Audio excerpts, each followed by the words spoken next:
વલ્લભ દાઉદે યાત્રા માટે પ્રાર્થના કરી અને હવે ફલિસ્તીઓ માટે પ્રાર્થના કરી રહ્યા છે. આવો સમુએલનું બીજું પુસ્તક તેનો 5મો અધ્યાય 17મી કલમથી વાંચીશું. જ્યારે ફલિસ્તીઓએ એ સાંભળ્યું કે ઇઝરાયેલના રાજા થવા માટે દાઉદનો અભિષેક કરવામાં આવ્યો. વલ્લભ પહેલું છે, દાઉદને યહૂદિયા લોકો ઉપર રાજા તરીકે અભિષેક કરવામાં આવ્યા. અને ત્યાર પછી દાઉદને ઇઝરાયેલી લોકો ઉપર રાજાના રૂપમાં અભિષેક કરવામાં આવ્યા. આ વિષયને ફલિસ્તી લોકોએ સાંભળ્યું. 5મો અધ્યાય તેની 3જી કલમ. અને ત્યારે સર્વ ઇઝરાયેલી વડીલો હેબ્રોનમાં દાઉદ રાજા પાસે આવ્યા, અને દાઉદ રાજાએ તેમની સાથે હેબ્રોનમાં યહોવાની આગળ વાચા બાંધી, અને તે લોકોએ તેમને ઇઝરાયેલના રાજા થવા માટે દાઉદનો અભિષેક કર્યો. દાઉદ 30 વર્ષનો થઈને તે રાજ્ય કરવા લાગ્યો, અને તે 40 વર્ષ સુધી રાજ્ય કરતા રહ્યા. 30 વર્ષની ઉંમરમાં દાઉદ ધાર્મિકતાથી જીવીને હવે દેશ પર શાસન કરવાનું શરૂ કર્યું. 30 વર્ષની ઉંમરમાં ધાર્મિકતાથી યુસુફ જીવન જીવીને મિસર દેશ ઉપર શાસન કરવું પ્રારંભ કર્યો. માત્ર 17 વર્ષની ઉંમરમાં યુસુફ તો પિતાથી દૂર થઈ ગયો હતો. 15 વર્ષ સુધી તેણે ખૂબ જ દુઃખ ઉઠાવ્યું, તેને ખૂબ જ સતાવવામાં આવ્યો. અને 16-17 વર્ષની ઉંમરમાં દાઉદને રાજા તરીકે અભિષેક કરવામાં આવ્યો. તેમ છતાં લગભગ 13 વર્ષ સુધી દાઉદ સાઉલ દ્વારા તેને ખૂબ જ સતાવવામાં આવ્યો હતો. બીજી બાજુ યુસુફ, તે પણ 13 વર્ષ આત્મિક જીવનની અંદર ઘણા બધા સંઘર્ષોમાંથી પસાર થવું પડ્યું, પરીક્ષાઓમાંથી પસાર થવું પડ્યું, યુદ્ધોમાંથી પસાર થવું પડ્યું, અપમાનમાંથી પસાર થવું પડ્યું, નિંદામાંથી પસાર થવું પડ્યું. પરંતુ તે નિંદાઓને, સંકટોને, તે પરીક્ષાઓને, તે બધું જ સહન કરતા જ્યારે તેના પર જય પામ્યા, ત્યારે પરમેશ્વરે શું કહ્યું? જ્યારે યુસુફે પોતાની ધાર્મિકતાને, પોતાની ખરાઈને જ્યારે સુરક્ષિત રાખી, મિસર પર શાસન કરનાર પ્રધાનમંત્રી તરીકે પરમેશ્વરે તેમને ઊંચા કર્યા. બિલકુલ એ જ પ્રમાણે દાઉદ પણ, વલ્લભ તે જુવાન હતો, ધ્યાનથી સાંભળજો. યુસુફ ખૂબ જ સુંદર વ્યક્તિ હતો, દાઉદ પણ ખૂબ જ રૂપાળો હતો. યુસુફ ઉપર તેના પિતા ખૂબ જ પ્રેમ રાખતા હતા. દાઉદ પર તેના પરમેશ્વર ખૂબ પ્રેમ રાખતા હતા. દાઉદ પર તેના સ્વયંના ભાઈઓ તેના પર વેર રાખતા હતા. યુસુફના ભાઈઓએ પણ યુસુફ ઉપર વેર રાખ્યું હતું. પરમેશ્વરે દાઉદને રાજા તરીકે અભિષેક કર્યા. યાકૂબે પોતાના પુત્ર યુસુફને અભિષેક કર્યા હોય એ પ્રમાણે એક રંગબેરંગી ઝભ્ભો બનાવ્યો હતો. ઝભ્ભો શાને પ્રગટ કરે છે જાણો છો? એક આગેવાનને પ્રગટ કરે છે. યાકૂબે યુસુફને આગેવાન તરીકે જાણીને એક ઝભ્ભો આપ્યો હતો. ટીનએજમાં પરમપિતા પરમેશ્વરે દાઉદને પણ ટીનએજમાં અભિષેક કર્યા હતા, પરંતુ અભિષેક કર્યા પછી તરત રાજા તરીકે સિંહાસન પર ના બેઠા. પરમેશ્વરે યુસુફને એક દર્શન આપ્યું. તે શું હતું? સૂરજ, ચાંદ તથા તારા આવીને યુસુફની આગળ નમ્યા. તે સ્વપ્નનો અર્થ શું છે તે જાણતો નહોતો, પરંતુ એક વાત તો સત્ય છે, લોકો મારી આગળ આવીને દંડવત કરશે એવો એક દિવસ આવવાનો છે, તે એ વાતને જાણતો હતો. વલ્લભ હું તમને એ વાત જણાવવા માંગુ છું કે પછી યુસુફ હોય કે દાઉદ હોય, તેઓ જુવાનીમાં પરમેશ્વરને માટે જીવ્યા હતા, પોતાના પવિત્ર જીવનનું રક્ષણ કર્યું. યુસુફ જે ઘરમાં કામ કરતો હતો તે ઘરની અંદર પરીક્ષા આવી, પરંતુ પરીક્ષામાં તે પડી ગયો નહીં. યુસુફ તો સુંદર હતો. બાઇબલ જણાવે છે કે દાઉદ તો લાલચોળ વ્યક્તિ હતો. જંગલમાં જ્યારે ઘેટા બકરા ચરાવતો હશે, બીજા ઘણા છોકરા છોકરીઓ પણ હશે, તેઓ પણ પોતાના ઘેટા ચરાવતા હશે, પરંતુ કોઈ પણ જગ્યાએ તે છોકરીઓની પાછળ પડ્યો હોય અથવા છોકરીઓને પોતાની પાછળ પડવા દીધી હોય, એ રીતે દાઉદના જીવનમાં આપણે જોઈ શકતા નથી. દાઉદે પોતાની જુવાનીનું રક્ષણ કર્યું હતું. પરમેશ્વરની દાઉદ પ્રત્યે, યુસુફ પ્રત્યે ઉત્તમ એવી યોજનાઓ હતી. યોજનાઓ હોવા છતાં યોજનાઓ તરત જ પૂરી ના થઈ. પરમેશ્વરની યોજના દાઉદની પ્રત્યે જે કંઈ હતી એ જ પ્રમાણે યુસુફ પ્રત્યે પરમેશ્વરની જે યોજના હતી તે એક જ દિવસની અંદર પૂર્ણ ના થઈ. તેના માટે સમય લાગ્યો. 1 વર્ષ, 2 વર્ષ, 5 વર્ષ, 10 વર્ષ, 13 વર્ષ. યુસુફના જીવનમાં 13 વર્ષ લાગ્યા પરમેશ્વરની ઈચ્છા અનુસાર તેને ઉત્તમ સ્થાન પર પહોંચવા માટે. અને દાઉદના જીવનમાં પણ 13 વર્ષ લાગ્યા તે ઉત્તમ સિંહાસન ઉપર બેસવા માટે. આજે આપણી મધ્ય એવું કોઈ છે? પરમેશ્વરે મારી સાથે કરાર કર્યો છે. ઉત્તમ જીવનને આપવા માટે કહ્યું, ઉત્તમ નોકરીને આપવા માટે કહ્યું, ઉત્તમ સ્થિતિ આપવા માટે કહ્યું છે. પરમેશ્વરે મારી સાથે કરાર કર્યો છે. પરંતુ ખબર નહીં કેમ વચન આપનાર પરમેશ્વર કેમ શાંત છે. મારે ઘણા બધા કષ્ટમાંથી પસાર થવું પડે છે. આર્થિક કષ્ટમાંથી પસાર થવું પડે છે. અપમાનમાંથી પસાર થવું પડે છે. મારી નિંદા થાય છે. હું નર્કનો અનુભવ કરું છું. પરંતુ પરમેશ્વર બિલકુલ શાંત છે. દિન પ્રતિદિન મારા શત્રુ વધતા જાય છે. મને જે ડરાવતા હોય, ધમકાવતા હોય, રોજબરોજ વધતા જાય છે. જ્યારે હું આવતીકાલ વિશે વિચારું છું ત્યારે ઘણો બધો ગભરાઉં છું. જાણે સારા દિવસો આવશે એવા વિચારો મારાથી દૂર જતા જાય છે. કદાચ મારું જીવન હવે એવું જ રહેવાનું છે.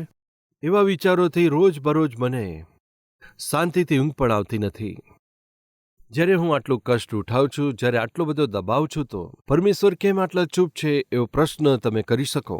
એ જ પ્રશ્ન તમે જઈને દાઉદને પૂછો, હે દાઉદ, રાજા તરીકે તમારો અભિષેક કરવામાં આવ્યો છે તો કેમ નાસો છો? શા માટે તમારે ભાગવું પડે છે? કેમ જંગલમાં તમારે રડવું પડે છે? કેમ જંગલમાં તમારે ગુફાઓમાં છુપાવવું પડ્યું?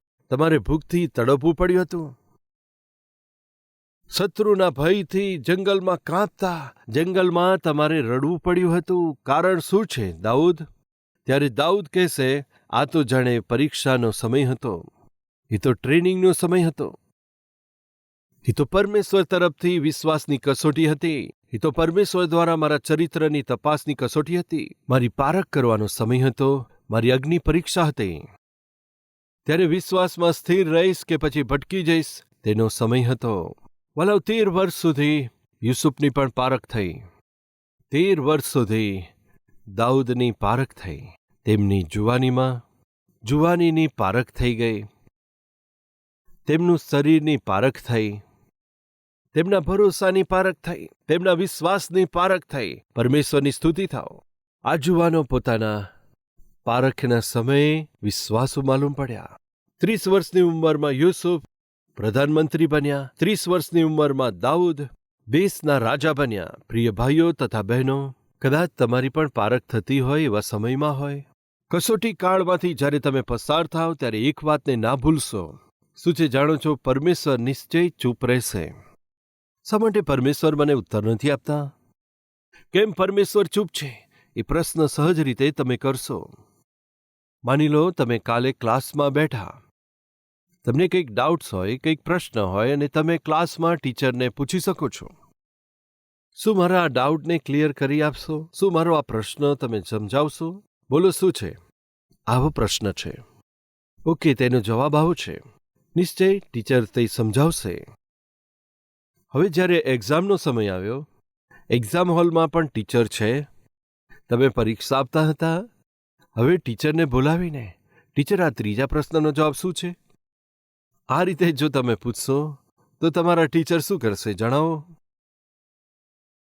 સર, જે 5મું ખાલી જગ્યા છે તેનો ઉત્તર એ છે, બી છે, સી છે કે ડી છે? શું છે જણાવો સર. પાસ માર્ક્સ મળી જશે. પ્લીઝ જણાવો.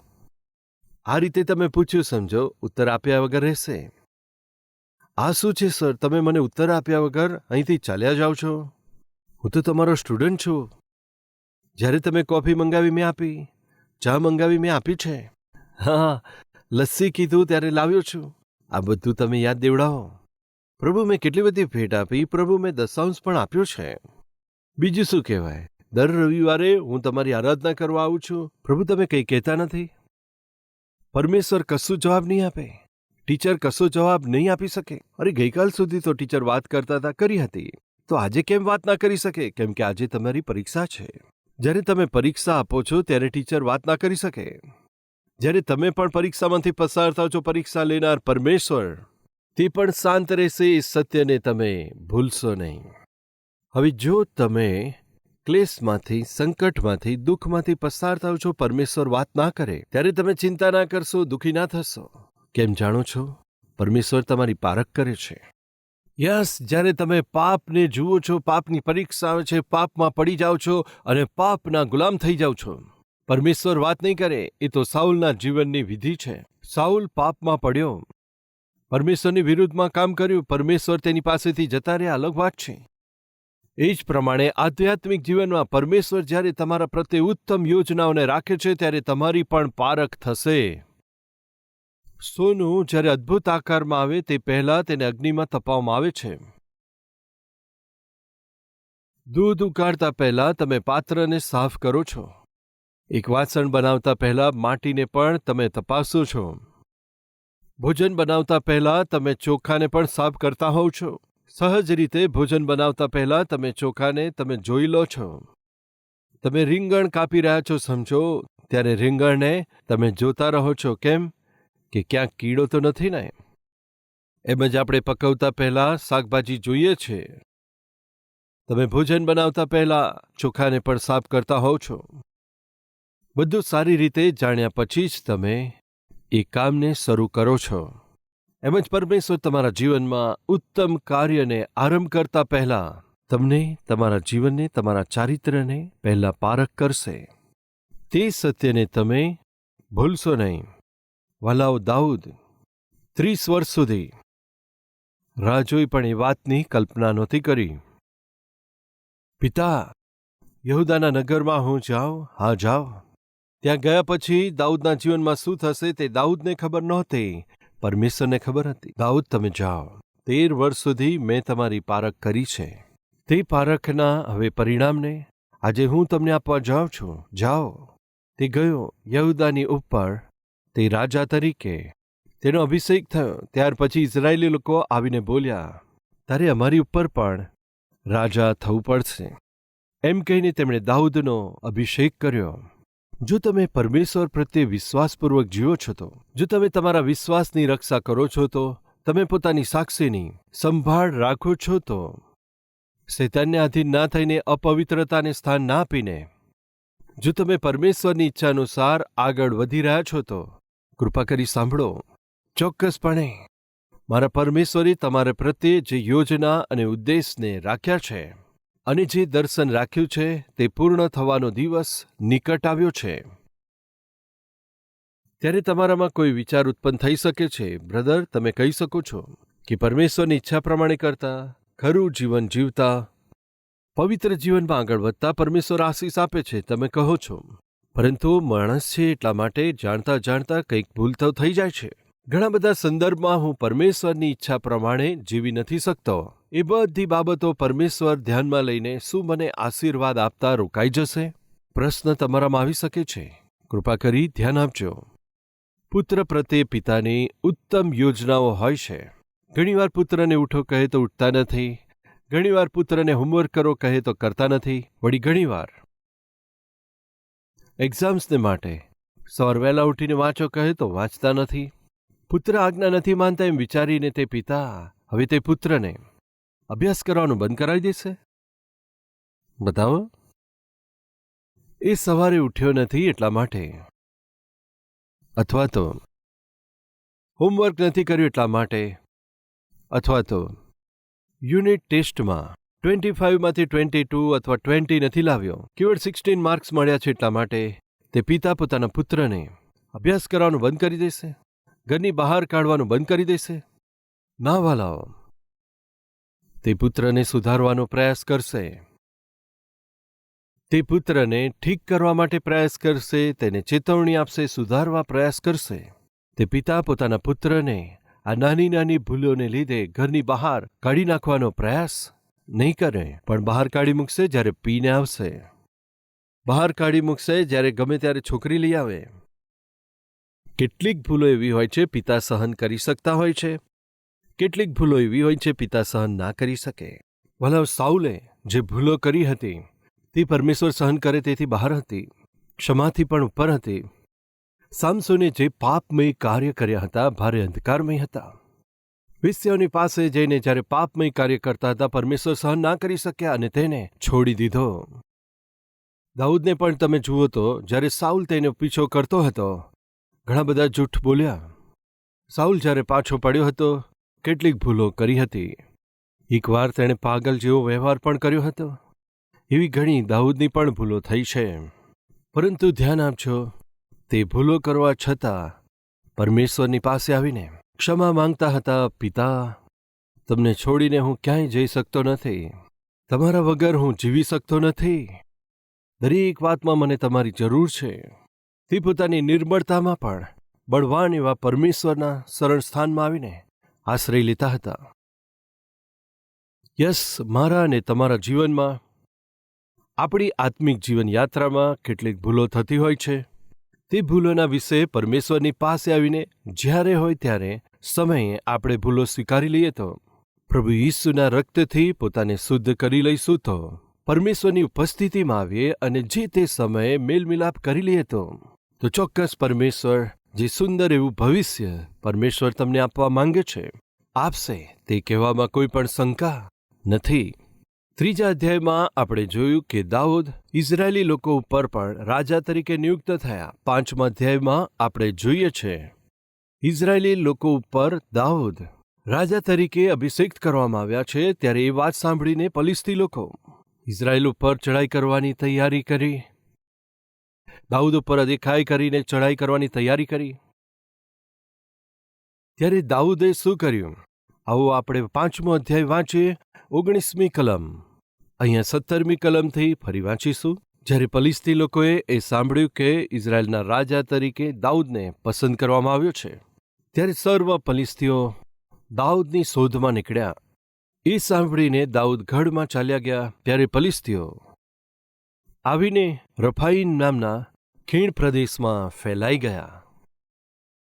કૃપા કરી ધ્યાન આપજો, આ પહેલા તો ફલિસ્તીઓને ઘણીવાર દાઉદે હરાવ્યા હતા. શત્રુઓ પર વિજય પ્રાપ્ત કરવો દાઉદને માટે ડાબા હાથનો જાણે ખેલ હતો. ફલિસ્તીઓના સરદારોમાં જે મુખ્ય હતા તે 5માના એક ગોલિયાત હતા. તેમને એક જ વારે મારી નાખ્યા હતા. એ વિષય તો આખા ફલિસ્તીઓમાં ગુંજવા લાગ્યો. એક જ વારમાં તેને માર્યો છે, બસ એક પથ્થરથી તેને મારી નાખ્યો. એટલો બધો બળવાન હતો દાઉદ. એ વાતને સર્વ ફલિસ્તીઓ જાણતા હતા. ફલિસ્તીઓને હરાવવા, ફલિસ્તીઓને ધ્વંસ કરવા દાઉદને માટે ચોક્કસ આસાન કાર્ય હતું. પરંતુ સાંભળો, એ વાત તેના માટે ખૂબ જ આસાન હોવા છતાં તે પરમેશ્વરની પાસે આવ્યો. પિતા, ફલિસ્તી લોકો મને મારવા માટે અમારી ઉપર ચડી આવ્યા છે. શું હું લડાઈ કરું? જો પ્રાર્થના કરે છે. ત્યારે દાઉદે યહોવાને પૂછ્યું, પિતા, શું હું ફલિસ્તીઓ પર ચડાઈ કરું? શું તમે તેમને મારા હાથમાં સોંપી દેશો? યહોવાએ ઉત્તર આપ્યો, ચડાઈ કરો. વલાવ તમે પ્રત્યેક દિવસે એ જ નોકરી કરો છો, દરરોજ તમે એ જ બાઇક પર સવારી કરો છો, પ્રત્યેક દિવસે તમે એ જ કારમાં સવારી કરો છો. પરંતુ એક્સિડન્ટ દરેક દિવસે નથી થતો, થાય છે શું? પરંતુ ક્યારેક એક જ વાર એક્સિડન્ટ થતો હોય છે, જીવ જોવા માટે એ પણ પૂરતો છે. દરરોજ તમારી બાઇક પંચર નથી પામતી, પરંતુ સ્પીડમાં જતા કોઈ એક દિવસે થાય છે અને તે ભારે જોખમને લઈ આવે છે. બાઇક ચલાવવાનો 20 વર્ષનો લાંબો અનુભવ છે અને કાર ચલાવવાનો 10-15 વર્ષ 30 વર્ષનો અનુભવ છે.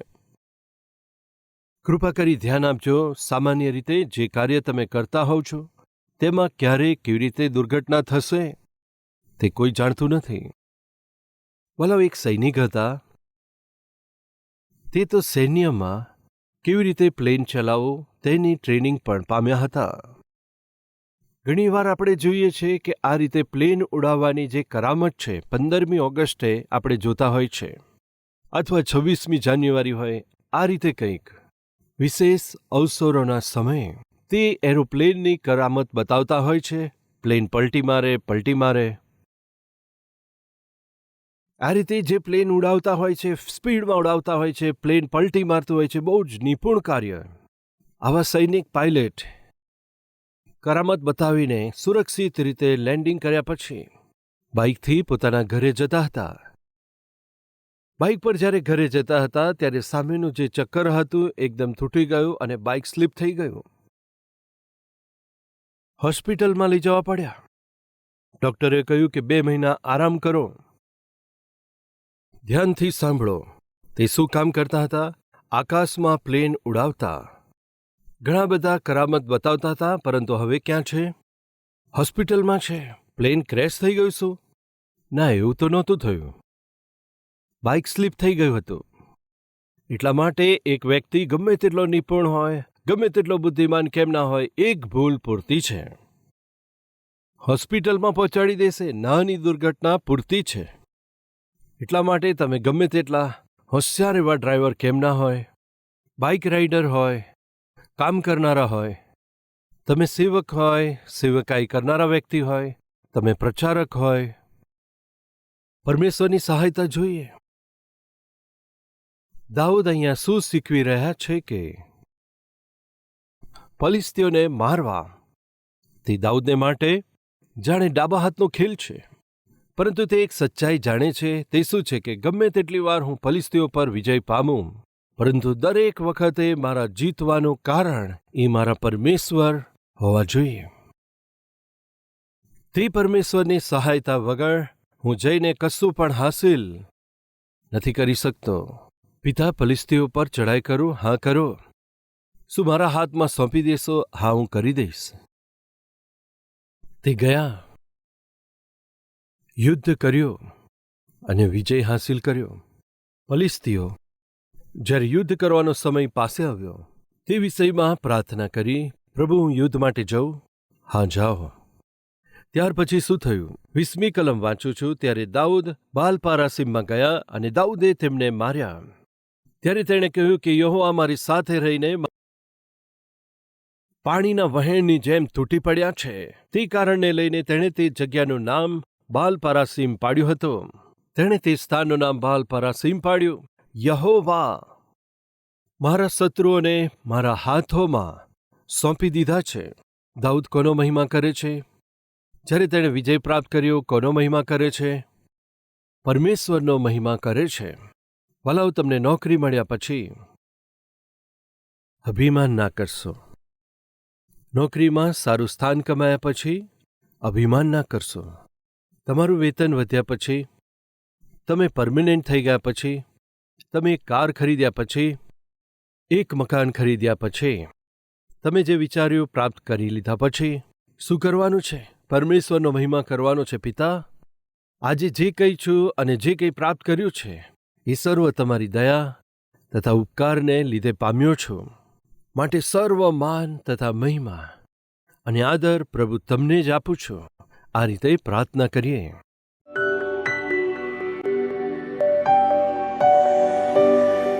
પવિત્ર પરમેશ્વર પિતા, ખૂબ જ સીધું અને સરળ અમારી સાથે વાત કરી. અમારામાંથી કેટલાક લોકો પિતા કષ્ટોમાંથી, દુઃખોમાંથી, નિંદાઓમાંથી પસાર થતા હોય છે. ત્યારે તમે શાંત દેખાવ છો. કેમ પિતા? એમ કહીને રડતા હોય છે. 13 વર્ષ સુધી યુસુફના જીવનમાં, દાઉદના જીવનમાં ઘણા બધા ક્લેશ, ઘણા બધા સંકટ, ઘણા બધા સંઘર્ષ. જ્યારે તેઓ આ સર્વમાંથી પસાર થતા હતા, ઘણા સમય સુધી તમે શાંત રહ્યા. તમે તેમની પારખ કરી, તમે એમની તપાસ કરી, કેમ કે તમે એમને શાસન કરનારા તરીકે બનાવવા માંગતા હતા. એટલા માટે કદાચ આજે અમારામાંથી કોઈ આવા ક્લેશમાંથી પસાર થતા હોય, કદાચ એવી પરીક્ષાઓમાંથી પસાર થતા હોય. પિતા, દરેક વ્યક્તિ આ પરીક્ષાઓમાં વિજય પ્રાપ્ત કરી શકે સહાયતા કરજો. પિતા, અમે સર્વ તમારે માટે સ્વીકારયોગ્ય, તમને મહિમા અપાવનાર બની શકીએ એમ સર્વને કૃપા આપજો. પ્રભુ ઈસુના નામમાં માંગે છે પિતા. આમેન.